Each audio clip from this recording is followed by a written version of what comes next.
Hey guys, welcome to my channel. अब अपन इस कंप्यूटर फंडामेंटल्स का चैप्टर 14 कर रहे थे, जो कि मैं एक महीने से वीडियो नहीं डाला, या फिर 1.5 महीना भी हो सकता है। तो आई एम सॉरी। मैं हर वीडियो के बाद यही बोलता हूँ, देखता हूँ अगली बार सीख जाऊँ और कंटिन्यू रखूँ, पर फिर कुछ ना कुछ गड़बड़ आ जाती है, मैं कर नहीं पाता। तो फिर से मैं एक बार प्रॉमिस करता हूँ, मैं कंटिन्यू डालूंगा। अब देखते हैं कितना चलता है। बाकी चलो अपन चैप्टर 14 स्टार्ट करते हैं इसका, जो कि है ऑपरेटिंग सिस्टम। इसका एक पार्ट मैंने ऑलरेडी अपलोड कर दिया है, सेकंड पार्ट से चालू करूंगा। अब देखो, इस बुक को मैं ज़्यादा नहीं खींचू यार, बहुत ऑलरेडी मुझे 1 साल हो गया है। मैं धीरे धीरे अपलोड कर रहा हूँ एकदम। अब मैं इसको जल्दी से ख़त्म करने में हूँ। फिर उसके बाद में मैं आपको स्ट्रेटजी बताऊंगा एक, कंप्यूटर अनुदेशक के लिए बहुत ही बढ़िया, जो कि मैं पिछले 1.5 साल से पढ़ रहा हूँ। तो मैं क्या स्ट्रेटजी बनाया हूँ, वो स्ट्रेटजी की वीडियो एक लाऊंगा। उसे जरूर देखना, जरूर देखना। बहुत ही ज़्यादा इंटरेस्टिंग होगी, बहुत ही ज़्यादा नई चीज़ सीखने को मिलेगी कि एक पर्सनल जना खुद पढ़ा है और क्या क्या गलतियाँ किया है, फिर हमें उससे सीखने को मिला है। वो सब चीज़ें मैं बताऊंगा आपको, और कैसे करना है आपको तैयारी वो बताऊंगा। तो stay tuned for the next video. तब तक अपन ये चैप्टर इसको कंप्लीट करते हैं, ठीक है। तो ऑपरेटिंग सिस्टम तो अपन इसमें नहीं पढ़ते हैं, अपन चलते हैं नोट्स के ऊपर। तो गाइस, चैप्टर 14 के अंदर मैंने आपको बताया था एक ऊपर से ओवरव्यू कि ऑपरेटिंग सिस्टम में बेसिकली क्या होता है। Process management, memory management, file management, device management, security और कमांड इंटरप्रिटेशन, ठीक है। इसके अंदर से अपनों ने पहला कंप्लीट कर लिया, जो कि बहुत बड़ा टॉपिक था, प्रोसेस मैनेजमेंट, ठीक है। अब अपन बाकी सब स्टेप बाय स्टेप कंप्लीट करते हैं। तो चलिए देखते हैं मेमोरी मैनेजमेंट। अब इसके अंदर देखो, पहले तो इसका मतलब है, ये मेमोरी मैनेजमेंट एक पूरी क्लास बनी हुई है। अगर आप जानते हो प्रोग्रामिंग, तो एक पूरी अलग से बनी हुई है, जो ओएस का सॉफ्टवेयर होता है, उसके अंदर इसकी सारी कोडिंग करी हुई है कि मेमोरी को कैसे मैनेज करें, ठीक है। अब मैं एकदम सिंपल सी बात में बताता हूँ, ये देख क्या रखा है इसके अंदर। सिंपली दो क्लासिफिकेशन कर रखे हैं इसके, ठीक है। एक है यूनी प्रोग्रामिंग मेमोरी, इसके अंदर ही, ठीक है, यूनी प्रोग्रामिंग। एक है मल्टी प्रोग्रामिंग, मल्टी प्रोग्रामिंग, ठीक है। फिर इसके अंदर भी मल्टी प्रोग्रामिंग में दो पार्ट कर रखे हैं। एक है मल्टी, ये देखें, multi programming with fix number of task, एक variable number of task, MVT. तो एमएफटी और एमबीटी, ठीक है। सबसे पहले ये पढ़ना है और कुछ ही नहीं। यूनी प्रोग्रामिंग क्या है, सिंपल सा प्रोग्राम के अंदर जो अपना मेमोरी है, उसके अंदर जो अपनी मेमोरी है, कौन सी मेमोरी, मेन मेमोरी, उसके अंदर एट ए टाइम एक नंबर, एक ही प्रोसेस जाएगी, नंबर ऑफ प्रोसेस एक ही जाएगी, ठीक है। वो होती है unit programming. Multi programming multiple processes जाएगी। अब मल्टीपल प्रोसेसेस जाने के किसके अंदर, मेन मेमोरी के अंदर, रैम के अंदर, प्राइमरी मेमोरी के अंदर, ठीक है। तो मल्टी प्रोग्रामिंग में भी इसके दो टाइप्स होते हैं, MFT multi programming with fix task, multi programming with variable task, ठीक है। दोनों को अपन इससे अच्छा बुक में थोड़ा ज़्यादा बता रखा है डायग्रामेटिकली। तो उधर की साइड अपन चलते हैं बुक की ओर। ये देखो, ठीक है, यूनी प्रोग्रामिंग बता दिया। फिर हमें इसके अंदर आते हैं multi programming with fix number of tasks, ठीक है। तो आपको ये दिख रहा होगा डायग्राम, इसमें क्या बता रखा है,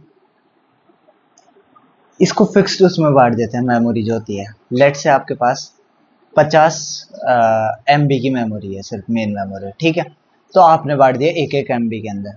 तो एक MB में एट ए टाइम एक ही प्रोसेस दे सकती है। अगर आप मैक्सिमम प्रोसेस भेजना चाहते हो तो उसके अंदर 50 जा पाएगी, ठीक है। अगर 100 GB की है और आपने एक एक GB में बांट दिया, है ना, तो एट ए टाइम उसमें एक ही प्रोसेस जाएगी। अब उसमें ये मतलब नहीं है 1 GB, ये जो पार्टीशन बांटर का है ना, ये लेट से 100 GB का था, ठीक है। 100 पार्टीशन कर दिया आपने, एक में एक प्रोसेस जाएगी, दूसरे में दूसरी प्रोसेस जाएगी। अब उसको ये मतलब नहीं है कि चाहे 1 MB की प्रोसेस है चाहे 1 GB की प्रोसेस है। अगर 1 MB की आएगी तो भी इसमें जाएगी, अगर 1 GB की जाएगी तो भी इसमें जाएगी। तो इससे क्या होगा, मेमोरी वेस्टेज होने लगी। जैसे मान लो इसके अंदर एक एक MB की प्रोसेस आ गई, सबके अंदर सिर्फ 100 प्रोसेसेस गई, 100 MB कवर हुई, ठीक है। और ये कितनी थी, 100 GB टोटल, तो कितनी मेमोरी वेस्टेज हो गई। तो इसलिए ये मॉडल पुराना था, फेल हो गया, ठीक है। आगे चलते हैं। आगे आता है multi programming with variable number of partition. इसके अंदर सिंपल सी बात है, पहले वाला कॉन्सेप्ट नहीं है। इसके अंदर एक डायग्राम से समझा रखा है, वो मैं आपको समझा देता हूँ। ये अपने यहाँ मेन मेमोरी, मेन मेमोरी बोले तो रैम, ठीक है, रैम। इसके अंदर शुरू में बोल रखा है फ्री, मतलब खाली है, कोई भी प्रोसेस नहीं है, ठीक है। यूजर्स एरिया, आप देखो इसमें दो एरिया होते हैं, एक तो ऑपरेटिंग सिस्टम खुद को भी जगह चाहिए क्योंकि एक सॉफ्टवेयर है ना, तो इसको खुद को भी जगह चाहिए चलाने के लिए कंप्यूटर की, कंप्यूटर एटलीस्ट चालू तो हो ही जाए, चालू चालू होकर उसके बेसिक फंक्शनलिटीज चल जाए जो आप देखते हो यूजर इंटरफेस पे, ठीक है। तो वो होता है ऑपरेटिंग सिस्टम, उसकी जगह, और बाकी ये यूजर को दी हुई जगह होती है। तो इस यूजर के एरिया के अंदर पहले P1 प्रोसेस एंटर की, तो ये कुछ एरिया कवर कर ली, ठीक है। फिर P2 एंटर की, ये से ज़्यादा एरिया कवर कर ली, लेट से ये है ना 5 MB की प्रोसेस थी, ये 10 MB की प्रोसेस थी, तो ये कवर कर ली। फिर P3 एंटर हुई, ये मान लो 3 MB की प्रोसेस थी, तो ये P1 कवर हो गई, P2 कवर हो गई, P3 कवर हो गई। इसमें कोई नहीं है कि फिक्स पार्टीशन के अंदर बांट दिया, ठीक है। फिर उसके बाद में P2 एंटर हुई, ठीक है। P2 एंटर हुई तो P1 थी अपनी, P3 थी, P2 एग्जिट हुई, सॉरी, P2 एग्जिट हुई, एग्जिट होती यहाँ पे P2 की जो जगह थी वो खाली हो गई यहाँ पे फ्री, ठीक है। पर P3 और P1 अभी यहीं पे है। फिर P4 एंटर हुई, अब देखो एक चीज, P4 एंटर हुई, इसके अंदर क्या हुआ, ये फ्री स्पेस बची थी, तो यहाँ पे P4 को डाल दिया, ठीक है। क्यों डाला, क्योंकि ये इसके अंदर फिट नहीं आ पा रही थी, पहले इसके अंदर डालने की कोशिश किया, फ्री, ये जो फ्री स्पेस था नीचे की साइड, इसमें P2 को डालने की कोशिश किया पर इसमें नहीं आ पाई, तो जहां से कोई दूसरी प्रोसेस छोड़ दी उसके अंदर डाल दी। फिर इसके बाद जो नीचे स्पेस बच गया इसे बोल दिया फ्री 2 फ्री 1। फिर P1 आई, फिर P1 एग्जिट की, तो P1 का स्पेस यहाँ पे खाली हो गया। फिर P5 एंटर की, एंटर की तो which can fit in free 3, तो ये देखिए P5 जो आई है वो कहाँ पे एंटर कर सकती है, तो इधर फ्री 3 में सबसे ज्यादा स्पेस दिखा ऊपर की साइड, तो इसके अंदर एंटर कर गई और ये खाली। मतलब कहने का बेसिकली ये मतलब है, इसमें कोई वो नहीं है कि फिक्स्ड पार्टीशन में बटा हुआ है, जहाँ पे जगह देखी उसमें वहां पे घुस जाओ।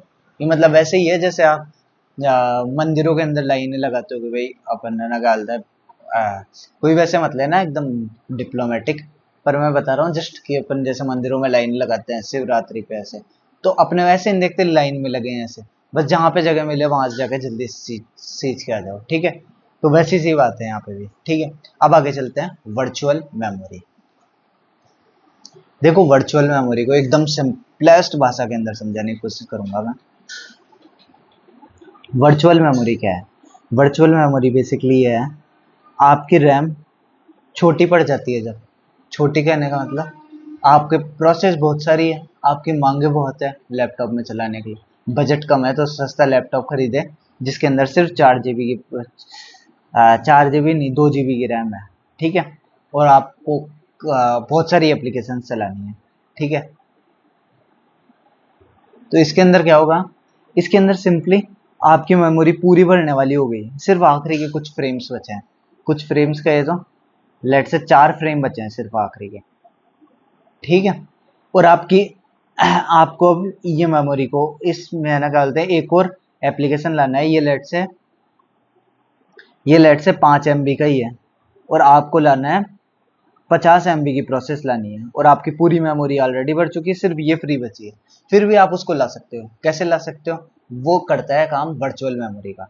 अपनी जो सेकेंडरी स्टोरेज होती है, कहे तो हार्ड डिस्क, है ना, सेकेंडरी मेमोरी होती है, तो उसके अंदर क्या होता है, जो अपनी प्रोसेस रन होने वाली है ना, वो सारी की सारी यहाँ पे पेजेस की फॉर्म में बढ़ जाती है, मतलब उनको तोड़ देता है पेजेस की फॉर्म में, आप पेजिंग कॉन्सेप्ट में समझोगे जब आप और डीप पढ़ोगे, ठीक है। पेजेस के अंदर तोड़ देते हैं छोटी छोटी प्रोसेस में, मतलब छोटी छोटी, जैसे आपको 50 MB की लानी है तो 50 MB को 1 1 MB की छोटी छोटी प्रोसेस में तोड़ दिए, ठीक है। फिर जब जैसे CPU जो मांग करेगा आगे, उसको उठा के यहाँ पे दे देंगे। अब कैसे देंगे, उसके लिए आती है page replacement policy, first in first out, है ना, ये भी डीप है अलग से कि किसको लाना है किसको हटाना है। तो basically swap in swap out करते हैं, मतलब है ना, पेजेस को लिया है पेजेस को हटा दिया है, जैसे ही सीपीयू मांग किया तो पेजेस को रैम के अंदर लिया, इन स्लॉट्स के अंदर ही, है ना, जो जो काम में आने वाला है इन स्लॉट्स में वही रहेंगे जो काम में आने वाले हैं, है ना, और बाकी सबको इसके अंदर हार्ड सेकेंडरी स्टोरेज में रखेंगे। तो बेसिकली क्या करते हैं अपन एक तरीके से वर्चुअली रैम को इंक्रीज कर लेते हैं, कैसे करते हैं, सेकेंडरी स्टोरेज के अंदर स्पेस बढ़ा के, ठीक है।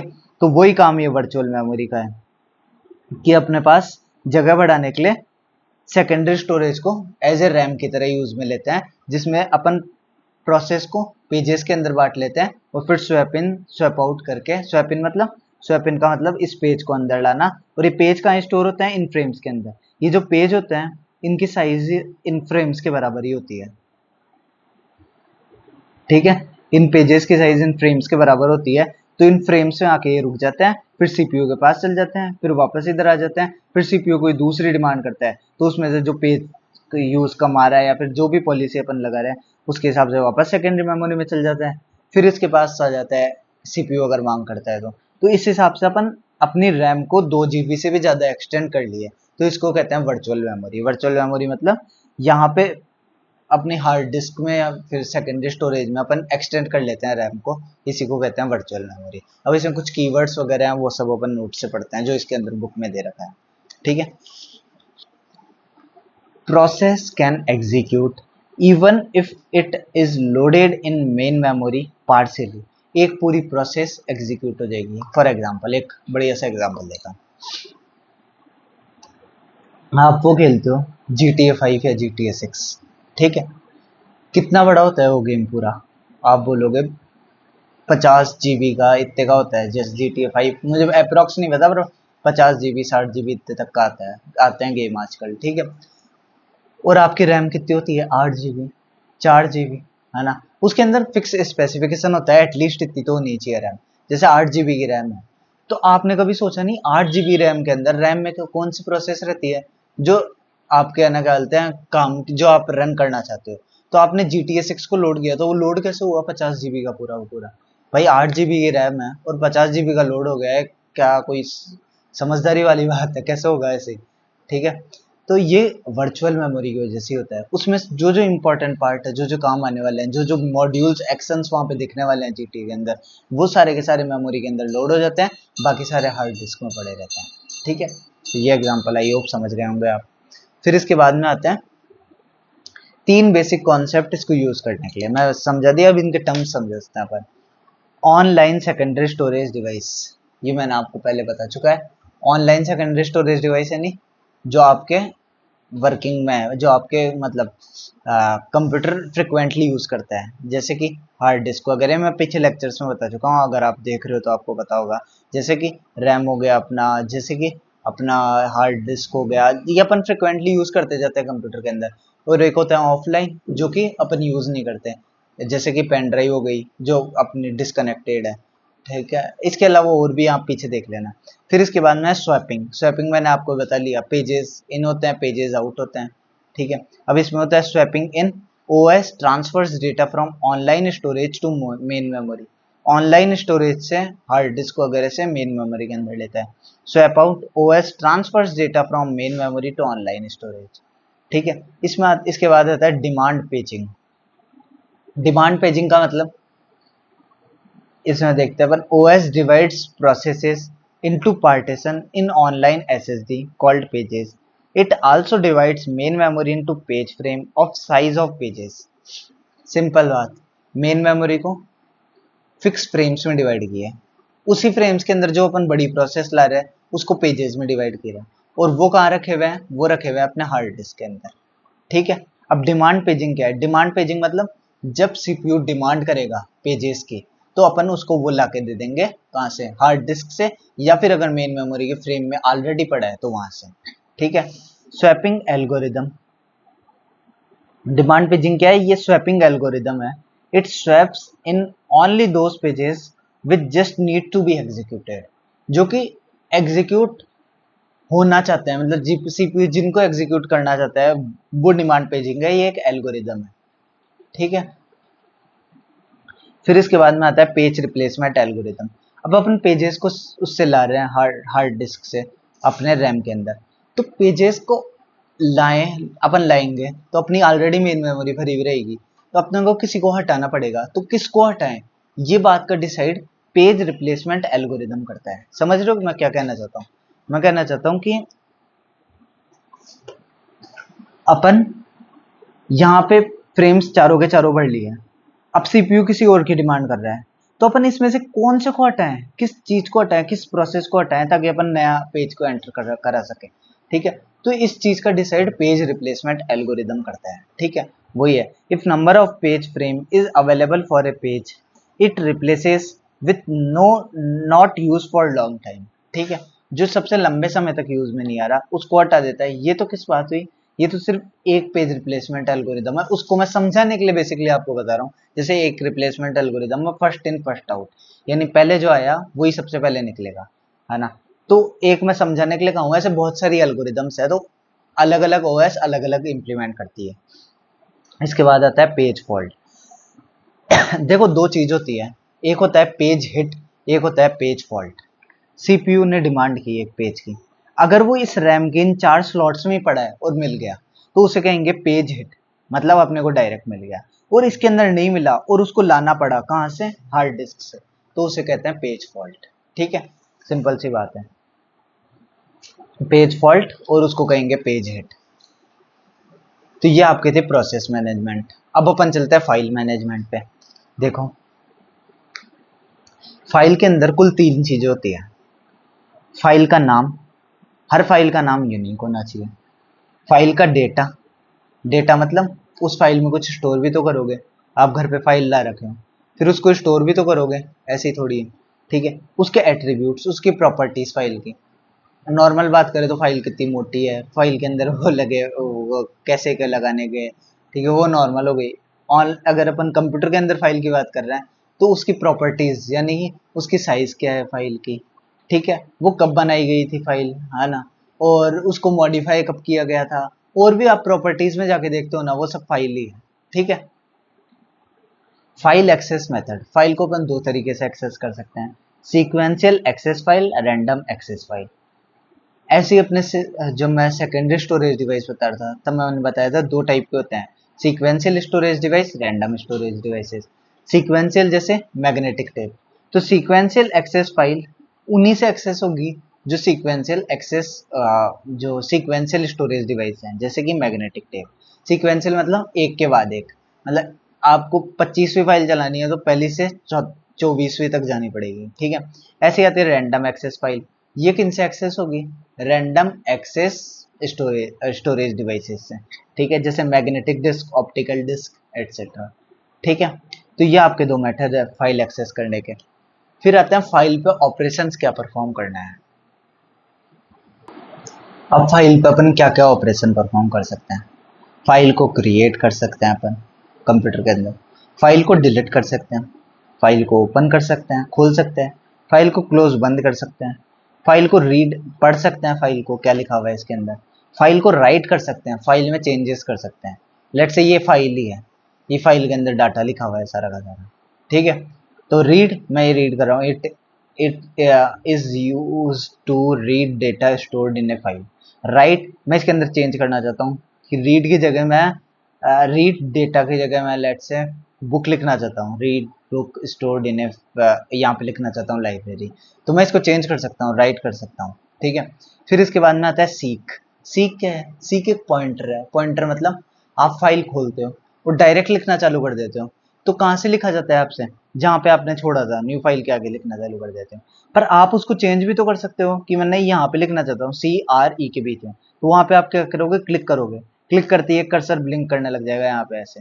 ठीक है, तो वो सीक क्या करता है, वो बेसिकली फाइल का पॉइंटर होता है जो कि डिसाइड करता है कि कहाँ से आप फाइल पे आप चेंजेस वेंजेस करोगे, तो कहाँ से करना चालू करोगे, तो उस पॉइंटर को कहते हैं अपन सीक। ठीक है, it is used with random access files to first position read write pointer to a specific place in file so that data can be read from or written to that position। ठीक है, फिर इसके बाद में आता है gate attributes, जो file के एट्रीब्यूट्स है जो मैंने बताया, कब बनी, कब उस क्रिएट हुई, क्या उसकी साइज है, उन सबको आप देख सकते हो इससे।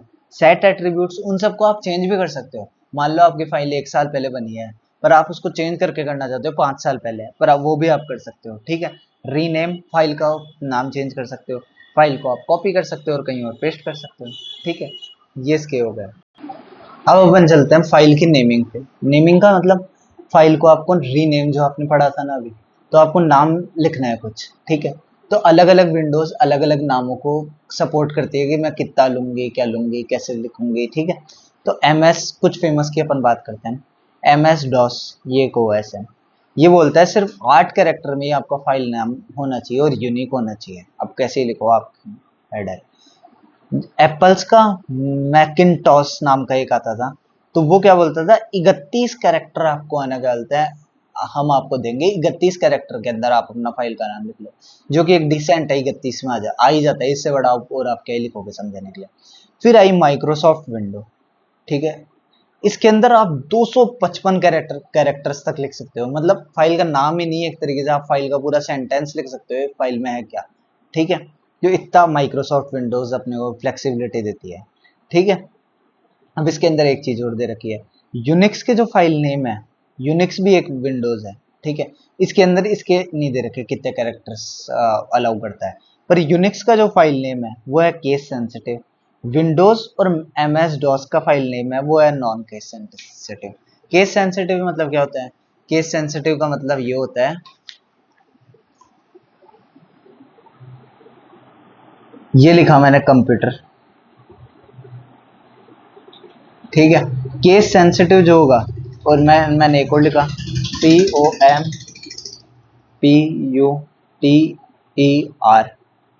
मैंने एक और लिखा कंप्यूटर। अब मैं बोलूंगा इन तीनों में क्या फर्क है बताओ, वो बोलोगे कुछ ही फर्क नहीं है, कंप्यूटर लिखा हुआ है। फर्क किस चीज का है, फर्क है कैपिटल स्मॉल लेटर्स का। तो जो केस सेंसिटिव होता है वो कैपिटल स्मॉल लेटर्स को अलग अलग मानता है, मतलब ये कंप्यूटर को अलग मानेगा, वो अलग फाइल मानेगा, ये कंप्यूटर को अलग फाइल मानेगा, ये कंप्यूटर को अलग फाइल मानेगा, केस सेंसिटिव मतलब वो कैपिटल स्मॉल लेटर्स को अलग अलग आंकता है, ठीक है। वहीं पे अपन इनकी बात करें एम एस डॉस और विंडोज की, उसमें ये तीनों को एक ही मानेगा, ये कंप्यूटर भी एक ही है, ये कंप्यूटर भी एक ही है, ये कंप्यूटर भी एक ही है, तो ये केस सेंसिटिव है, मतलब नॉन केस सेंसिटिव है एम एस डॉस वगैरह। तो ये ज्यादा ह्यूमन प्रैक्टिकल है, क्योंकि अपने को वो एम लिख दो उससे कोई मतलब नहीं, अपने को तो पढ़ना है, पढ़ के समझना है, ठीक है, तो ये ज्यादा प्रैक्टिकल है इस केस के अंदर, ठीक है। अब एक लाइन लिखी हुई है, मैनी ओएस सपोर्ट टू और मोर पार्ट्स फाइल नेम्स। कई ओएस क्या करते हैं, फाइल नेम को दो से ज्यादा टुकड़ों में बांट के लिख सकते हैं। अब टुकड़े कैसे, अगर आप फाइल नेम के अंदर डॉट लगाओगे ना, तो वो समझेगा एक पार्ट आपने कंप्लीट कर लिया, अब आप दूसरे पार्ट में कुछ लिखना चाहते हो। जैसे एम एस डॉस है, वो दो पार्ट्स तक सपोर्ट करता है, जैसे मैंने लिखा letter dot T X T, तो इसमें लेटर तो क्या होगा फाइल का नाम, टी एक्स टी क्या होगा, ये आपका फाइल एक्सटेंशन, कि आप किस में लिखना चाहते हो, टी एक्स टी टेक्स्ट में, इसके अलावा जेपीजी, जी आई एफ और भी बहुत सारे होते हैं फाइल एक्सटेंशन, ठीक है, तो किस में लिखना चाहते हो वो बताता है। फिर आता है जैसे यूनिक्स, यूनिक्स के अंदर आप दो से भी ज्यादा ले सकते हो, जैसे प्रोग्राम है मेरा .c.z, ठीक है, ऐसे करके लिख सकते हो। ये जस्ट मैं आपको सेक ऑफ इंफॉर्मेशन बता रहा हूँ, है ना, तो आपके अगर आ जाए क्वेश्चन तो आप ये लिख सकते हो, ठीक है। अब ये देखो कुछ एक्सटेंशन फाइल दे रखी है, वो मैं आपको बता देता हूँ। जैसे अगर आगे डॉट बेस लिखा हुआ है, तो एक बेसिक सोर्स प्रोग्रामिंग फाइल है। सोर्स प्रोग्रामिंग मतलब जो आप कोड लिखते हो ना, जिस भाषा में कोड लिखते हो, इंट वगैरह लिखा हुआ रहता है, उसे कहते हैं सोर्स फाइल, है ना। तो बेसिक सोर्स फाइल है, बेसिक मतलब नॉर्मल बेसिक नहीं, बेसिक लैंग्वेज जो है उसकी सोर्स फाइल है, ठीक है, ऐसे मत समझना सोर्स फाइल को अपन डॉट बेस से लिख सकते हैं, बेसिक लैंग्वेज की सोर्स फाइल है। डॉट सी, सी लैंग्वेज की सोर्स फाइल है। Dot F T R Fortran language की सोर्स फाइल है, सोर्स फाइल मतलब फोर्ट्रान को आप जैसे कोड करते हो उसे बोलते हैं। डॉट सी मतलब, अरे यार ये देखो ना, आपका आखिरी चैप्टर सी लैंग्वेज का है, ठीक है।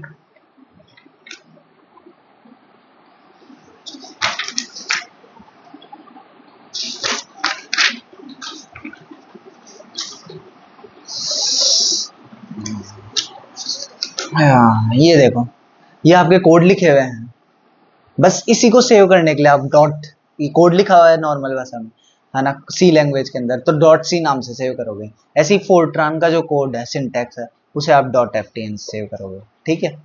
फिर dot pass, pass calculate, dot OBJ object file, object file मतलब आप पढ़ोगे जब सी लैंग्वेज पढ़ोगे कि ये डायरेक्ट कंप्यूटर नहीं समझता, इसको ऑब्जेक्ट फाइल यानी 0101 उसके अंदर कन्वर्ट करता है, तो वो सेव होती है डॉट ओबीजे नाम से, वो भी आपके कंप्यूटर के अंदर होती है।